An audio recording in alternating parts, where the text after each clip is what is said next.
Streaming and recording. Because Daddy 1080. It's still crazy how streaming, recording at a different bitrate, and playing Overwatch can all happen at the same time on this computer. All right, I think that's good. See if anyone's watching. That last Monday episode it broke some records for like numbers of people watching. It was crazy. I don't know why. I don't know why that Monday episode was like. Oh, we're gonna be. We if revenue trends for GeekNights continue, we might be 100 airs in a few years.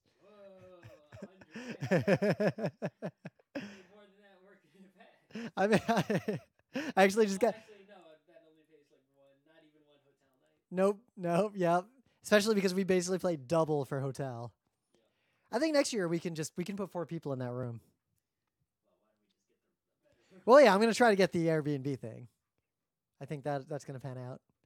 Battletech is slow. Here's how to speed things up. Oh, we'll do that. All right. I'll just start. It's 24th. It's Tuesday, April 24th, 2018. I'm Rim. And this is GeekNights. We are back from PAX East with a Tuesday episode talking about Quantitative Easing, the game, and Yogi, the game. All right, I'll just make sure that sounds good because I haven't touched this in a while. It's Tuesday, April 24th. Yeah, I think we're good. 2018. I'm Rim. I'm Scott. Preamp up a little bit. Okay, we're good. No, and there's people watching. All right. Yeah, it's a cold guy. Nope, 2 people. 2 sad people. Now you can hear Scott again. 2 sad people. Okay. You mute me. Oh, is that what's happening? Is you mute me when I tell people not to watch? Is that why they keep watching? They didn't hear my instructions? So what actually happens is it's complicated how all the streaming and everything works. The mute buttons don't actually affect the raw input that I record. But I send the mixed bus through the compressor to the stream. So the volume knobs work for the stream, but they don't do anything Anyway, for the raw everyone recording. watching the stream, you got something better to do. Go do that. Dude, you just Don't do this. You just doubled the number of watchers. They're all saying hey. Well, nope, they're saying sup. Oh man, there's 6 now, just going up and up and up. You know what's up? 6 sad people with nothing better to do. They should have something better to do. Go make something. All right. Anyway. You know all these video games you don't have time to play? Your Steam library with the unplayed games? That's what you could be doing right the fuck now. Go do that. All right. Food. Eat it. Water. Drink it. The weather's not... It's only a little bit cold. Go outside. Are you done? Can I start recording? You can start recording anytime. To make it even sadder, I'm in an Uber. Oh, I'm an Uber driver waiting for a ride. Quit your... Don't do that. Do something different. Hey, dude, never paid the bills. I'd probably turn to crime first. I would definitely turn to crime. I mean, being an Uber driver basically is crime. Go at least be a legit cab driver. Not I'd argue the an crime's illegal only being cab committed driver. by the company. Yeah, but I mean, you're helping them out. Hate the game, don't hate the player. All right. So of all the things I could have forgotten about, actually, I'm going to change that because I was recording you. And you're poisoning the earth with your car. I was recording you on the Emily channel instead of the Scott channel. There we go. Much better. So with all the games that we're playing right now, or that we want to be playing, because it's really gaming season hard lately. PC gaming's It's always having gaming season. but it's exploding even more. And I think it's partly just that a bunch of games that I am specifically interested in are all available at the same time. I mean, it's not just games, it's all media. This has been a problem since Geek Night started it, that the rate of media creation has gone up so high. But there were droughts. Even though you like all these things, you do not have time to consume even a small fraction of all the things There you were like. droughts in anime where there wasn't a lot of anime I cared to watch, and suddenly there's a ton again. And Well, because now over the past, say, 2-3 years, the problem has gotten even worse. Yup. But PC gaming is having it to a degree that I can't deal with. I haven't even played like Slay the Spire enough to where I'm done with it. I do the daily thing every day. I do too. That game's real good. But I completely forgot that Battletech game, the one that is literally just the pen and paper and dice game Actual Battletech. on PC, is coming out, what, like today? Like it's out? I think it's out now. Yeah. I completely forgot about it to the point that I don't even remember if I kickstarted it. I don't think I did, but I might have. Well, I saw it at a PAX booth, and then I kickstarted it, and then I saw it again at a PAX booth, and then I had faith in it, and then I said, okay, and then, even though I had already paid for it, I got faith in it afterwards. Yep, I know. I read exactly one review from someone I trusted who said, and I quote, "It's just regular old Battletech." That's it. That's What all he else do you said. think it was going to be? That's all I wanted. That's all I've wanted for like 20 years. It's like playing the new XCOM game, only mechs. Yeah. But it's the mech logic and the mech mechanics that I know and love and don't have time to bust out fucking Mech Maker and make a mech for 3 hours and then fill in a bunch of dots on a Shouldn't take piece of 3 paper. hours to make a mech. It took You can just print out pre-made mechs. We never did that. We always spent forever making our goddamn like team of an 80-ton and a 60-ton and all our nonsense, and we'd all have to look through the books to remember how whatever worked. Everyone wanted a targeting computer, so we banned it. Well, everyone bans targeting computers, +2 on everything. Yep. We also, I remember specifically, we only looked at tonnage and we never looked at money because it was just too much of a pain in the ass to keep track of money, which was kind of a problem because you could just make the most expensive mech. Anyway, despite all this, what did I spend all last night doing? Getting original Doom 2, like actual original code in DOSBox, playable on my PC. Why don't you get the Steam Doom 2? And It is, but it's the Steam Doom 2 is one of the first things I ever bought on Steam. yeah, and, me too. Okay. And it is just DOSBox, Yeah. meaning I had to like configure the controls. No, when you install the Steam Doom 2, it sets up some DOSBox shit. Yeah. But what you do is you just go to the directory where it's at. Yeah. And you notice in that directory there are some precious WAD files. Oh, And yeah, then, yeah. Then you get some ZDoom or Nope. whatever. Nope. Or whatever the newest hotness is. Yeah, so I've done that before. I've played Doom a lot on the newest hotness, whatever. Z-Doom, Gen, all those different Dooms.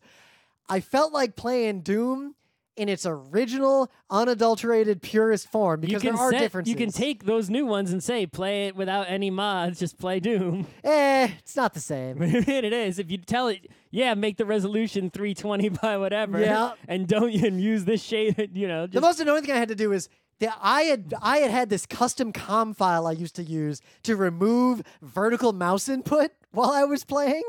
Okay. So your guy wouldn't move forward and back when you move the mouse forward and back by accident because he can only aim left and right.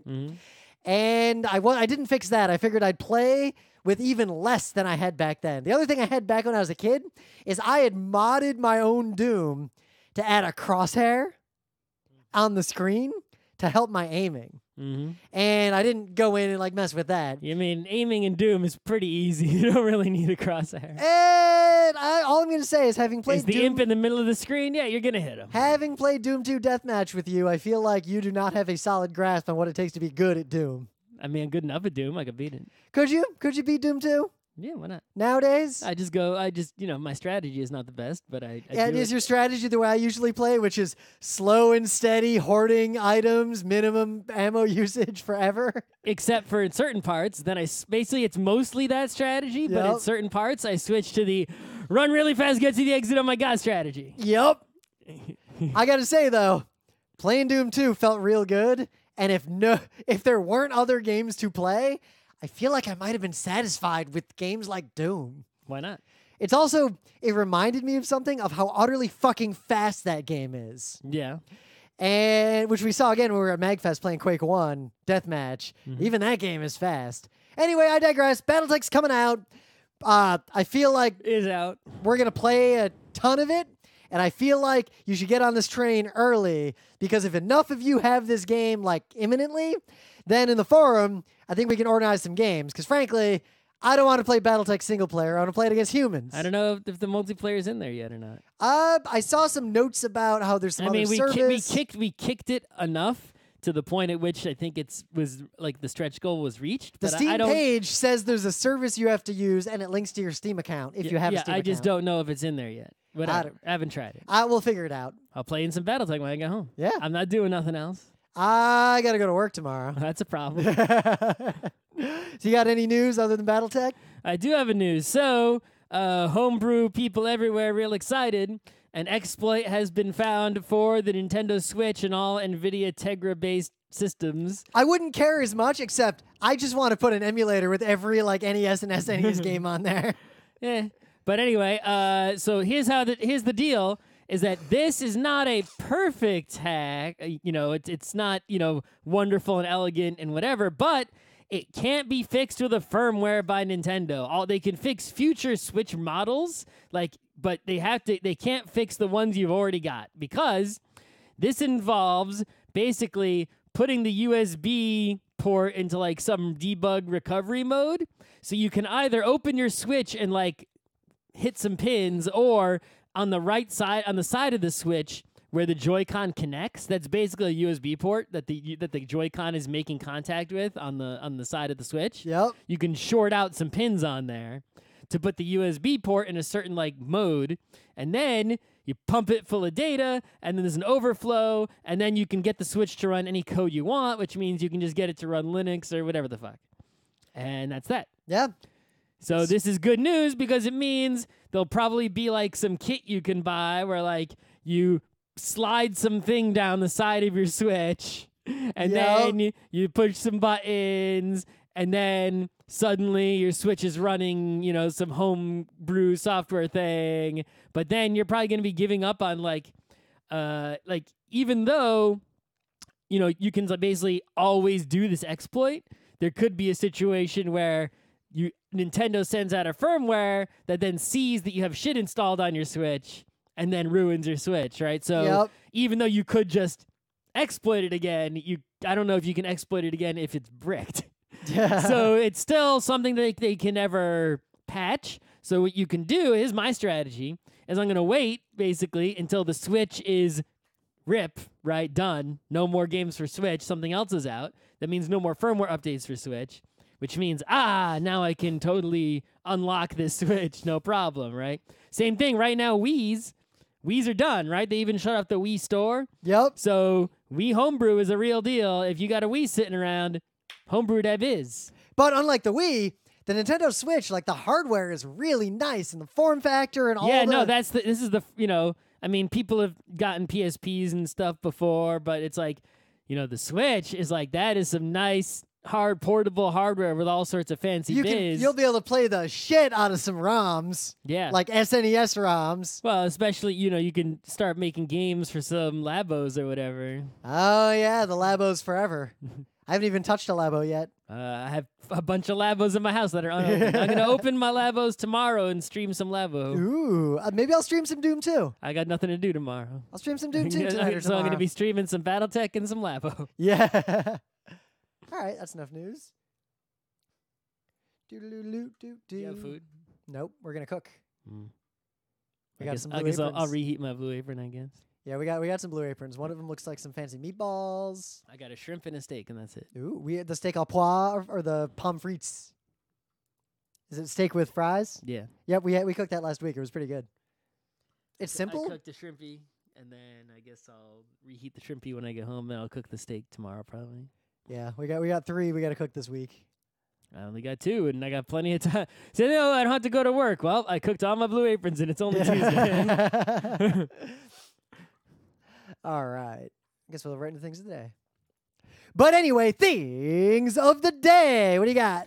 Remember, I think I had a thing of the day a while ago where, there was a cheese person, guessing at cheese. They gave him 2 cheeses, and they'd guess which one was fancy and which one was cheap and which ones they were. Yeah, and then I remember that video. I think that same channel also did a video that was guess the meats, and it was all these deli meats, and I learned about, some fancy deli meats I didn't know about. I like good fancy deli meats. Here is a video from a different channel. It's a BuzzFeed video where a high-quality French baker of bread reviews and judges the free bread from various crappy American restaurants like Olive Garden, Red Lobster, and Outback Steakhouse without knowing which restaurants they come from or anything. Based on the first 4 seconds of this video, I feel like it's good. Yeah, so, I'm into it. This is a good video.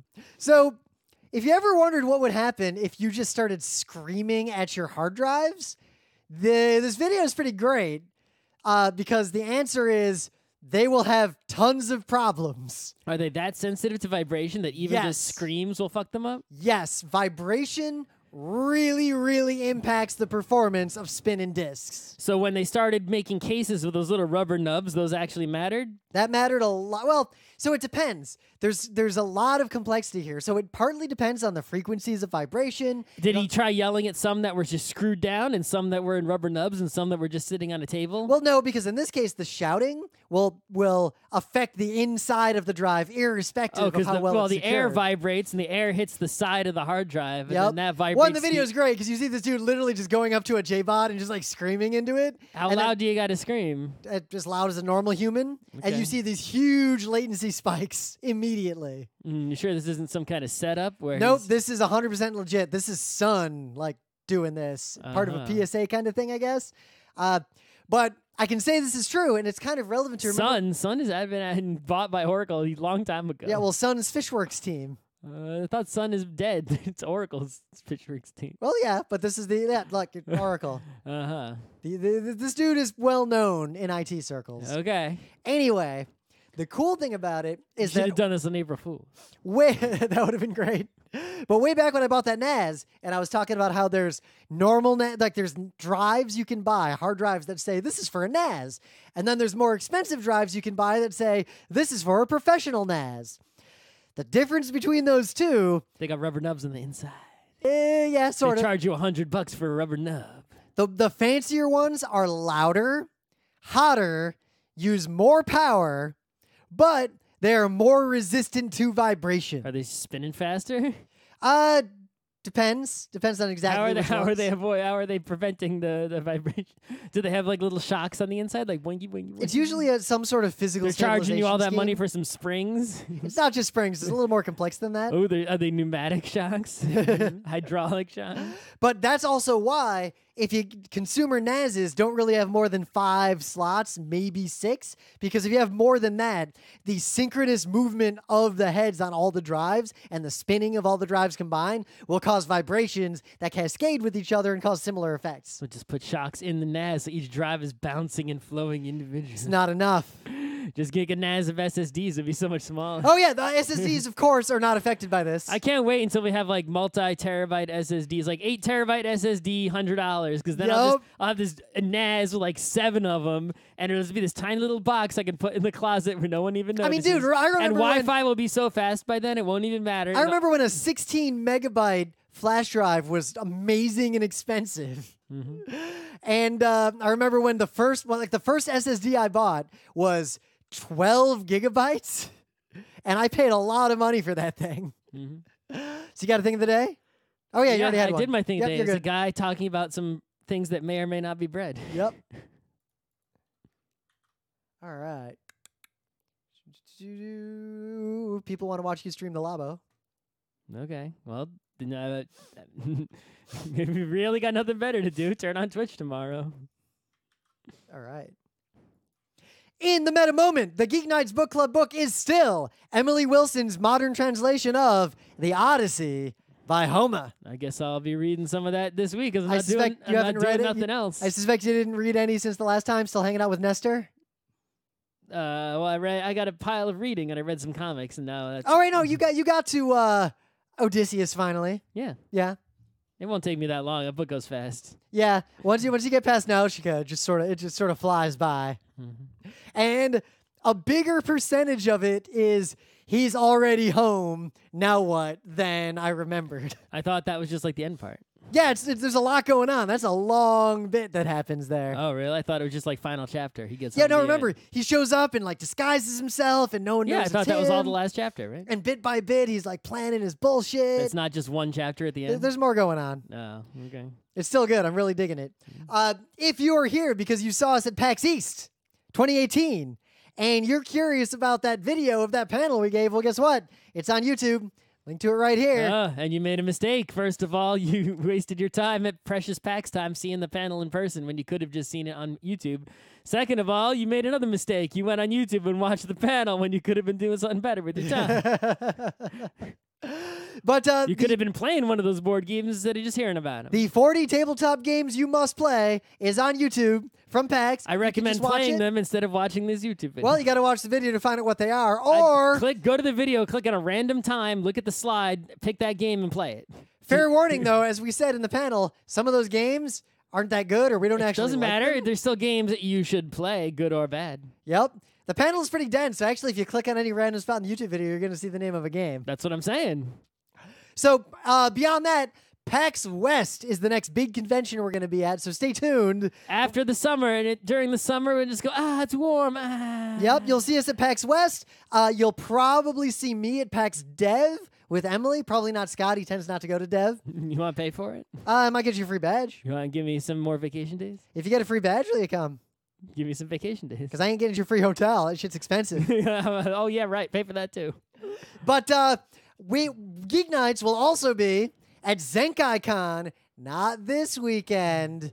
But is it next weekend? I think it's next weekend. I don't know when the hell it is. I'm not going there. May 4th through 6th. I will be there. May the 4th not be with Zenkaikon. I will be there on the 5th and 6th. I'm doing, I think, 3 panels. An anime one and 2 gaming ones. I forget what. Nope, 2 anime ones and a gaming one.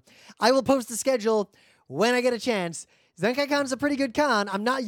It's not the kind of con you should fly to Pennsylvania to attend. You should only go to this thing if you are already very close to it. But if you live within like a couple-hour drive of Lancaster, Pennsylvania, I guess if you're a car person, you should definitely go to Zenkaikon because it's a pretty legit. It's worth going to if it's convenient. It's a pretty legit. It's real convenient from New York. It's like a trivial Amtrak ride that takes me right to the con. Yeah, no.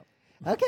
Well, I'm going to be there with many of the people we had ReviewCon with, and we're just going to play board games all weekend. Well, I don't need to go to Zenkaikon and play board games. Yeah, well, you got to go where we are to play board games. I'm going to enjoy some good weather. Go biking or something. Not spend it inside in the summertime. It's May. It's not going to be that great out yet. All right, I got one more thing for right. this meta moment. As I tweeted out from the GeekNights Twitter account, the GeekNights logo, website, etc., design-wise, I've been fine for 10+ years, but are a bit long in the tooth. Yep. So, want to do some rebranding, get some updating. It definitely reeks of like Web 2.0.1. Yeah.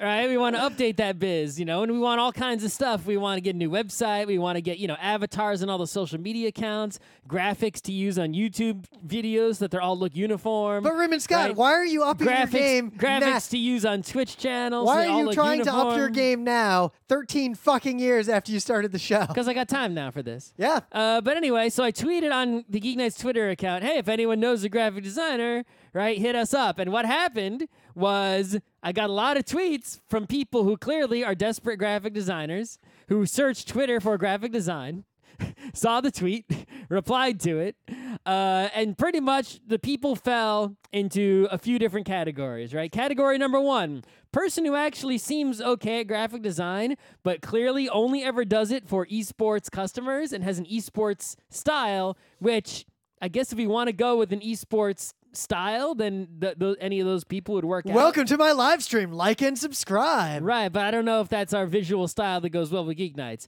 2, person who is clearly a, person who is a good person and maybe even knows who we are or is otherwise like a person that I wanted to choose, but clearly is still not yet pro graphic designer. They're still, the lower level, maybe still in college or something, right? And looked at their portfolio and it was not super ultra pro level like I'm looking for. So I was kind of like, nah, right? It's like I could just get. I have friends who are more experienced, right? It wasn't that they weren't talented or skilled; they're all way better than me.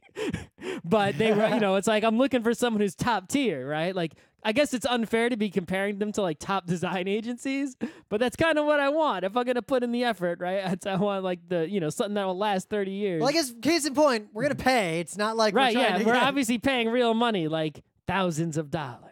Maybe even more. Who knows, right? We got money to spend on this. And the third category was desperate no talent person who's just, right? If someone's come, and I realized if someone's coming to like beg for graphic, I was asking the listeners of Geek Nights for recommendations of graphic designers, but all I was getting was graphic designers recommending themselves. Yep. And if you have to recommend yourself and you don't have a constant line of work, it could be because you're not the best graphic designer. If someone really is super ultra pro like I'm looking for, they have work. I got a couple Right. contacts with some good firms that do it, and I got to follow up to get a quote. So I've seen some websites that are the places where the pro graphic designers hang out, but they want to charge you a few $100 to put a posting on there with your job listing. So it's like, do I want to pay that few $100 to put the listing? That would probably work because I could just write the creative brief, put it up there, and then, get people from saying, hey, with pitches and stuff. And that might work, but a few $100. Yep. I don't Well, know. divide a few $100 by 5 and just put it on Fiverr and get like 40 people to Right, each that's make the thing. some Is I don't shitty design. I don't want the Fiverr level of person, right? Nope. I want the dribbable level of person, right?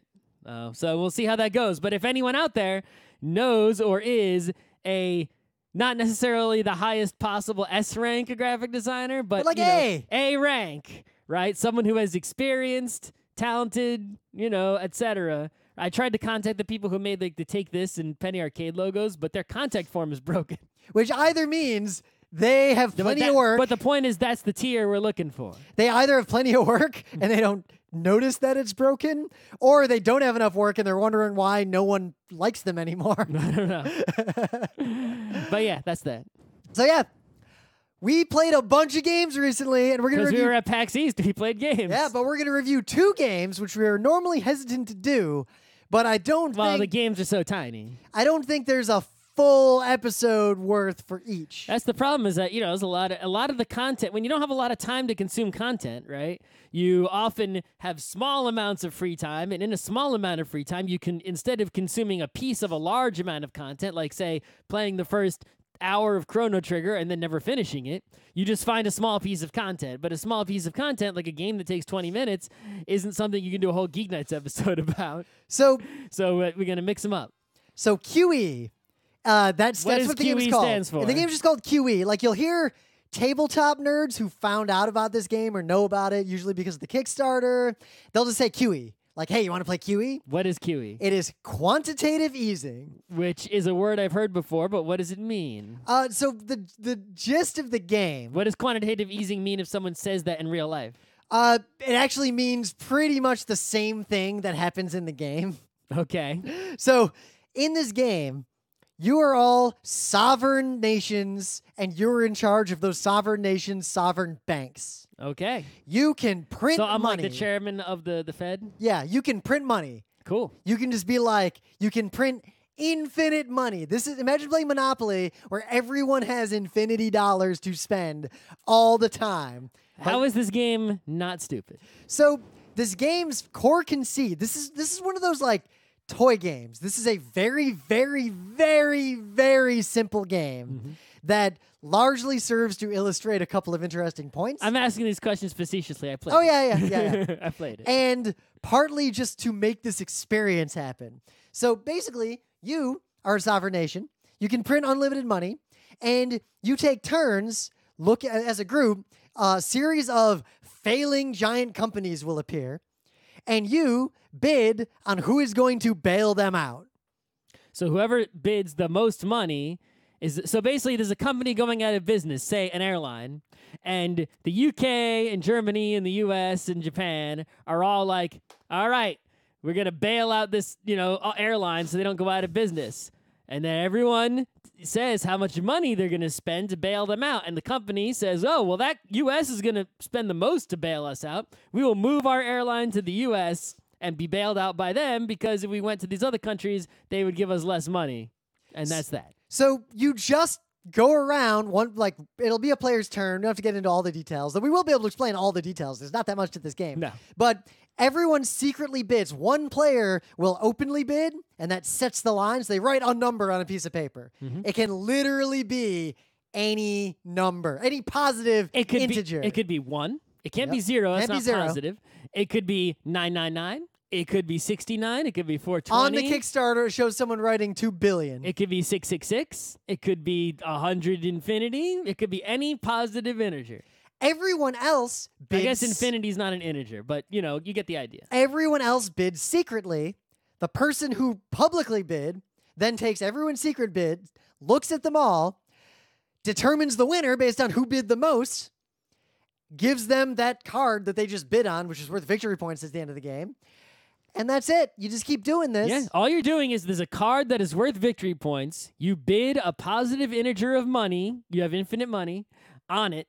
Whoever bids the most gets the victory points. And every turn, one player sees all the bids, but no one else does. Right, so you have some amount of information because every turn there's one public bid, and every turn you know what you bid, and you know whether you won or lost, and you know what the public bid was. And on your turn, when you're making the public bid, you see all the other bids, so you get information about what other people are bidding, but not all the information. I saw rounds where I wrote 50, and I was the one like running the auction, and the bids I received ranged from 0 to 4,000. All right, you can do 0 when you're not the public bid. No. So that's it. You just bid on these things, printing unlimited money until they've all been auctioned off. Right. So the things you're bidding on are worth victory points at the end of the game. Some of them get bonus victory points if you make sets or if they match your country. And everyone has a particular kind of thing they're trying to get. Someone's like the airline specialist. They get more points from airlines. Whatever. The point is you're bidding on things that are worth victory points. But at here's the the end kicker. of the game, after all the things have been bid on, whoever has the most victory points wins. Except whoever bid the most total money is eliminated from the game before you score. Right. So whoever is second place wins. It's Buta Babel. Well, it's actually possible that you would bid the most money and not have the most victory points. That is easily possible. But basically, because you got to imagine, well, if it was just most victory points wins, you would try to bid as the highest possible number every round. You just try to bid as close to infinity as you can every round to guarantee that you're winning the victory points and at the end you win. So I guess the fiction here is that whoever was eliminated printed so much money that they ruined their own sovereign nation's currency. Well, you might think, well, here's my strategy. I'll just bid second, and every time I'm bidding on something, I'll bid less than the person who's going to bid. I'll figure out based on the info I know what the high bid's going to be, and I'll bid one under that. Good fucking luck having played this game with smart people. Well, if you do that, if you always bid like $1 under the high bid, guess what? You won't win any victory points. Someone else with the high bid will take the victory points. Yep. You need to make the high bid and win some victory points, but you need to make those high bids. In all those high bids, when added up, you got to make them low, right? And that way you actually acquire some victory point cards with some bids. But when other people bid and acquire victory point cards, you want them to be spending more than you're spending when you're getting victory point cards. But just this concept of whoever spent the most is eliminated, then we score, is so... Well, it prevents the game from being stupid and allows you to have this mechanic of bid whatever the hell you want. Because it's like, okay, I'll bid whatever the hell I want. 2 billion. Oh, you just lost the game because now we're all bidding like 50 and 100. And it'll never add up to 2 billion ever. But it ends up being really fun as a toy game. Like, I want to play this again, and I feel like it's something I'll bust out periodically because it doesn't take long to play at all. And you can be clever. Like, in our first playthrough, we saw such things as someone made the opening bid $1, so no one else had any measure to gauge how much to bid. Would be great is if, like, the person to your... I forget, right or left, whatever, go, like, if you're the first person to bid openly and one of the bids is, like, ridiculously high and it's secret, but and you give that person the winning thing, and then it's like they bid $1 billion. You just start bidding, like, next round, you're just like, 100 million, 100. You could just also bid high numbers knowing you'll never have more money than that person, right? But you'll totally win all these victory points. Right? And if they keep going with the number they started with, like billions and billions, it's like, all right. It's cool though. Like, I'm glad this game, like, the Kickstarter succeeded.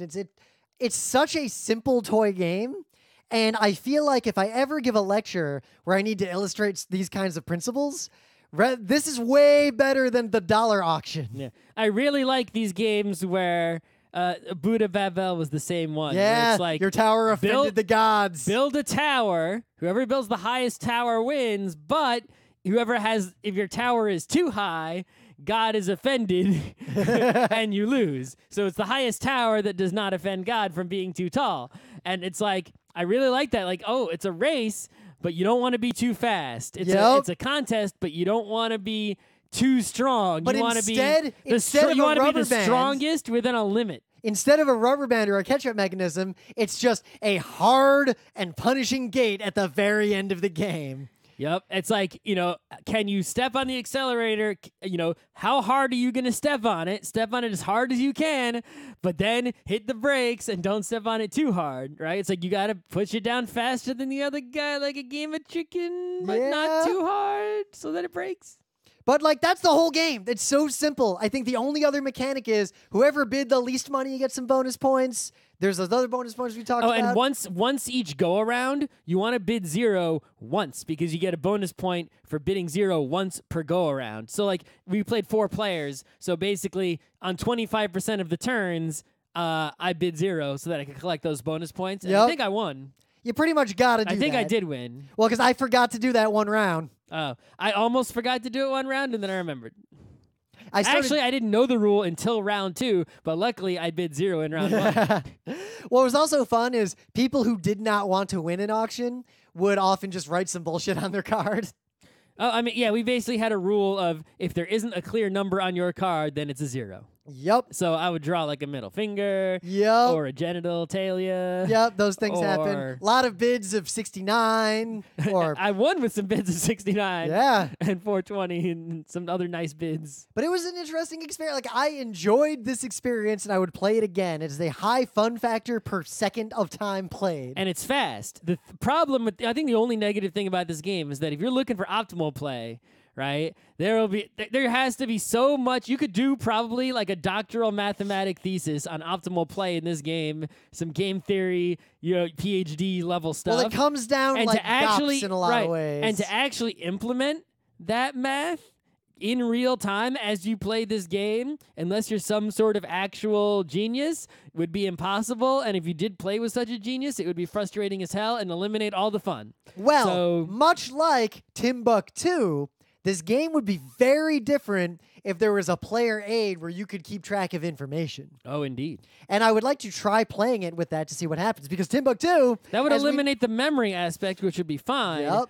But it might cause an analysis paralysis problem. Yeah, I don't think you want to... Well, I don't think you have the math to, like, exactly calculate your, whatever. Yeah, I could use it to make some pretty intense heuristics, though, I think. I definitely could improve greatly, but I wouldn't bother wasting my time trying to fiddle like exact dollar amounts, right? When we replayed Timbuktu at ReviewCon without the player aid, the game was very different because I could not keep all of the relevant information in my head and take my turn quickly. Nope. But with the player sheet, there's literally, like, the game is just, like, no decisions are made. Complete tangent. There was an article I didn't read recently, but I saw the headlines and summary that talked about some sort of people that have a condition where they basically remember almost every detail of their lives.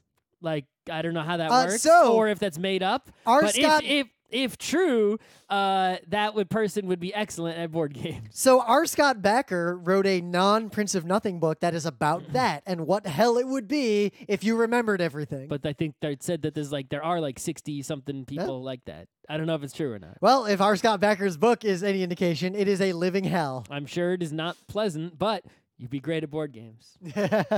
Especially memory ones like, say, Scrabble or Timbuktu. So before we get to Yogi, as an aside, this game is in Board Game Geek. Of course, because every game's in there. Mm-hmm. And the forum has forum threads in it like it does. I forgot why I never look in the Board Game Geek forum unless I'm looking for a rule.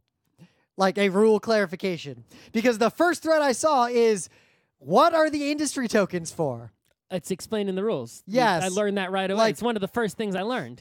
Like, literally. Did you not read the rules? And then there's a bunch of questions about it. The next one, what is the endgame tiebreaker? What do I do if there's a tie? We've tied in 2 games. And then the next post is, quote the rule book, in the event of a draw, the player with the lowest total bids is the winner. Yeah, that makes sense. Yep. I would, in fact, that would be my first guess without the rule book. Yep. And then the most fascinating thing, and this one has a bunch of comments. Someone said, possible variant to remove player elimination? What player elimination? Hey, this game doesn't have player elimination. Has anyone ever considered introducing a negative score for the players spending the most at the end of the game rather than eliminating them from the game completely? Now, 2 problems with this person's statement. Problem the first, the literal whole point, the core conceit of the game is that elimination. Yes. Also, okay, fine. Give me some matter of negative score for being the person who bids the most. Guess what my strategy is? I'm going to bid as close to infinity every single round. 9 to the 9th power to the 9th power. Now to the I 9th have power, every to the single 9th power to the 9th I now power. have every single victory point in the game. Congratulations. What negative score are you going to give me? If it isn't negative infinity, I now have one more victory point than all the other players, and I win. Actually, in that you strategy, must eliminate if you want to allow people to bid any number, you must eliminate the person who bids the most for it to have any sense whatsoever. This person does not understand math or games. I'm sorry, person. But I kept digging through the discussion about this game in particular were really sad. Yeah. And they were all like that. Do not. And also people who think they have degenerate strategies who clearly just don't really understand the game. Maybe one of them is the PhD that I spoke of. How do you know? I got some ideas for not degenerate strategies, but if there is a player at the table who is not particularly clever, they are A+ strategies. Well, obviously, if somebody bids too high and reveals their too high bids, then the strategy is bid as much as you can while bidding less than that big giant number you know about. Yep. Right? But otherwise, if everyone's bidding sort of close to each other, it's just sort of like, bid more on the ones that are worth more points for you. Now, if you want to play this game, because it was like a fancy wooden Kickstarter, and I guess you could be into that if you want. Why would you need a fancy wooden thing for such a simple game? You don't need to buy anything to play this game. You just need some dry erase. You don't even need dry erase, but dry erase would be better. There's a print and play that everyone seems to play. You just need some pens, some papers, that's about it. Pens and paper? Yep. This game impressed me enough to where we added it to the 40 games you should play panel at the last second because I wanted to talk about what other game is like this, right? Yeah. Bid anything. Go nuts. Yeah. Offend the gods. Don't. So we played another really light game that's basically Tabletop Twister. Right. So I was walking around enforcing, and when I walk around enforcing, I tend to try to chat people up and see what games they're playing. And usually people playing a game that I know, it's like I'll just sort of ignore them, or maybe if it's a game I really know, like T&E, I'll be like, T&E. Yeah. But when I'm mostly looking for games where A, the people look like they're actually having fun and not just sitting there reading rules or doing boring stuff, right? And 2, it's a game I've never seen before. So I saw some people walking around, and one dude had a card like in his ear, and another dude was holding the card in his nose, and this other gamer had like card. Their foot was up on the table, and I'm like, whatever this is, I gotta know what this is. And it did not disappoint. No, so it was in the tabletop library at PAX. It's a little tiny card game, comes in a little tin. It's called Yogi. It's called Yogi, as in yoga, as in Dalsim, right, from Street Fighter. It is a game where basically the cards tell you what to do. And it'll say, for example, you'll pick up a card and it'll say, make sure this card is always touching your right thumb. And it's like, all right, from then on, that card must always touch your right thumb at all times. So as you keep going around, if at any moment that card ceases to contact your right thumb, you immediately lose. I was doing real well in our first game, but I had to have a card touching my elbow. So I had my elbow down on this card. Oh, turn and turn. I kept getting all these cards and all these turns, and I kept this elbow on the table. And then at one point, I looked down because I forgot the card was there. It'd been a while. And I see this card on my elbow, and I'm like, what's that? And I lifted my elbow up to look at it, and I was eliminated. Yep. So basically, all you do is keep adding cards, right? And as you add more cards, you have to do all these things simultaneously. And your body gets contorted. And the thing is, you even have to draw the next card without breaking any of the rules while you draw the next card. Now, the nice thing is it comes with these little trays where you can slide the card out just by putting friction on the top of it and pulling. Yes, but that did not help as much as you expect. It says if you are unable to draw the next card, you lose, right? So that's pretty much the whole game. It's Twister, but it's a little bit more accessible because you could, I guess, play it if you only have arms and a torso. There wasn't too much leg action that I remember. It is also pretty inaccessible in that if you have any dexterity problems whatsoever. Yes. It's not super accessible, but it's better than Twister. It needs a lot less space than Twister. It needs a lot less equipment than Twister. I hurt my neck a little bit because I had to hold a card in my ear, and I had my neck down the entire time. It doesn't involve any sexual things like Twister does. You're not touching other players. You don't have to touch other people, right? But it's a lot actually more complex because it's not just like right foot blue. It's like it's actually more detailed than that. It's like this must be touching this in such a way. Well, I guess what it does is, unlike, say, Jenga is a good And example. some of the cards aren't giving you like rules about touching the card. Some of them are just giving you general rules. Left hand must always be below right hand. Right. So now for the rest of the game, your left hand has to be closer to Keep the. one eye closed. Cover. Never display your lower teeth. Yep. For the rest of Oh the game, no! the rest of the game, Actually, you're not really, good. that's really annoying. Yeah, and if at any moment you reveal, someone sees your bottom teeth, they call you out, and you're supposed to play. You cannot play this game with people who are jerks, because the jerks will just win and make it a miserable experience. You need to play by the honor system and report yourself for violating the rules, because nobody playing this could possibly monitor all players equally and catch them in the act of like, if I reveal my bottom teeth for a second, I'm technically out, but if no one saw it, it's like, come on, bro. Right? Yeah. You know, you can't be doing that. So the game is good compared to, say, like Jenga is the example I'm going to use, because Jenga is a game where it's a dexterity game and you go until someone messes up and you play whatever. But the game has a lot of build-up until you get to the point to where skill matters. Mm-hmm. This game, and Twister actually has the same Only problem. round one and Yogi is comfortable, and it's only slightly comfortable. Like, the game ends pretty quick. I guess if people are really, really good yogis, you could go longer. But even then, the game fundamentally limits. I don't think you could get past 7 or 8 cards. I think maybe some super, super dexterous person. But even then, And a lot of it also depends on what cards you get, because sometimes you get cards that go well with each other. They don't require like the same body parts to interfere. And there was one. Or like, I wear glasses, so I was sticking cards in my glasses to hold them next to my ear, to hold them on my eye, to hold them on my nose. Yep. Just filling my glasses with cards. Well, some people, I had a card. The first time I think I won the game or came close. I don't remember. But all my cards sort of didn't interfere with each other. But then the second time we played, like the third or fourth card was like foiled by like the first card I had. And it's like, well, I can't do both these cards at the same time. I lose. The so end. there is a skill component, but it's also pretty significantly random, because it has the problem of all dexterity games where there's player elimination, where it goes around and generally whoever went first is at a disadvantage because they're drawing cards earlier. Right, so I might be eliminated on my fourth card, and then the next person's eliminated on their fourth card, and now the only player left has only done 3 cards and does not need to attempt a fourth card. Yep. Because everyone else has already lost. Now, you could probably mitigate that by modding the game a little bit. Like, I could imagine Yeah, you such say, all ideas right, as, if everyone fails at a fourth card, then go back to 3 cards and try again. And or you max it out at 6 cards, and then you replace any one card with your new card. something like that. So you could come up with something clever. Yeah. But the game is not particularly deep. It's not it's just fun enough and cheap enough to where I would recommend it as a party game. I would definitely recommend. This is one of those games you're going to buy it. You're going to play it with your people until you get bored of it. And then you're going to bust it out occasionally. And then when there's new people, you bust it out again and you go, oh my God, and you have a super blast of time. But I would put this in my bag right next to Bananagrams and Spot It. Right, but then it runs out. Unlike Spot It, which can keep going, Yogi runs out. And it runs its course with some people after like maybe, half hour. Yeah. Not even that. And then the other problem is it's cheap. There's not a lot of cards in that box.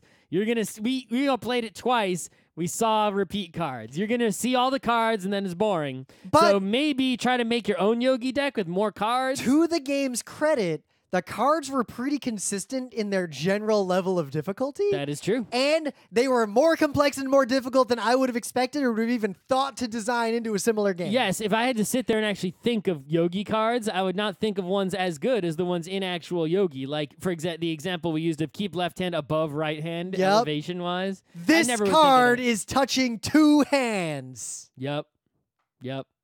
2 hands touching. This card covering one eye. Not just touching, covering. Right thumb always pointed down. Mm-hmm. Oh, man, I just realized, you know what you go crazy with? If you played this game, you have a rule. You can always trade a card with anyone at any time. But you have to maintain all the non-traded cards rules during the entirety of the trade. This game it's like Twister. Just play with it. Treat it more like a toy.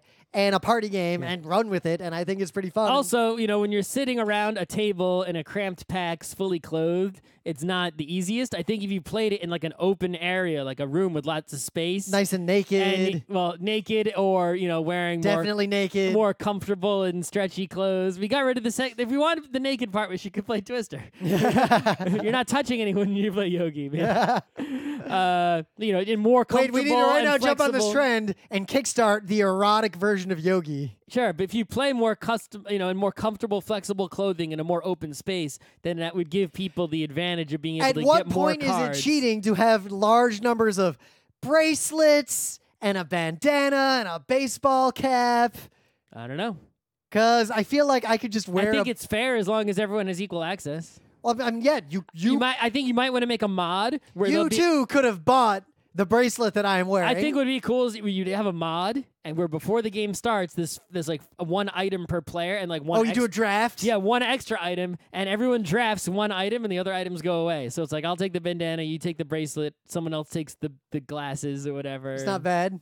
Yeah. And what do you have? A knife. I have the yoga mat. All right, I think that was a good show. Yeah. Boo-ba-doo-boo-boo. All right, I was fairly out. High Society, Chris pointed out, is the other game that eliminates the player who who offended the gods. I don't know what that one is. What's that one? High Society? What's that?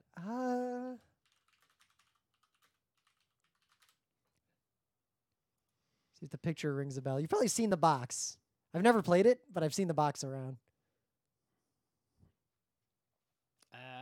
Maybe. Looks like a board game. Stop.